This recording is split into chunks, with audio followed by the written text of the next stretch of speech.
তারিতে হবে মা তারা, নয়েছি শরণাগত তারিতে।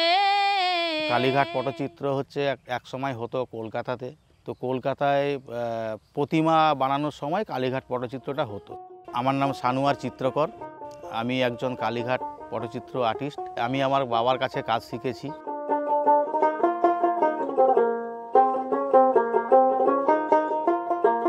আর কালীঘাট পটচিত্রটার ব্যাপার হচ্ছে যে বাবু বিবি কালচার। আগেকার দিনে রাজা রানীদেরকে নিয়েই কাজটাকে করা হতো, যেটা ওই কেউ কুকুরকে আদর করছে, বেড়ালকে আদর করছে, বা জমিদার আম বলে হুঁকো টানছে, কেউ বাতাস করছে কুলো পাখার, এইগুলো নিয়েই বাবু বিবি কালচার।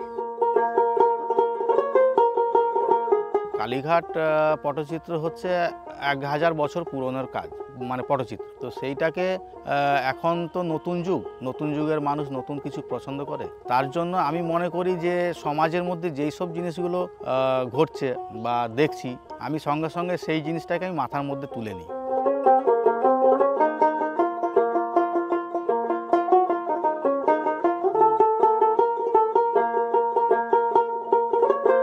তো আমি যে এই কাজটা করেছি হোন্ডা সাইন প্রো, এই গাড়িটি আমার খুব পছন্দের গাড়ি।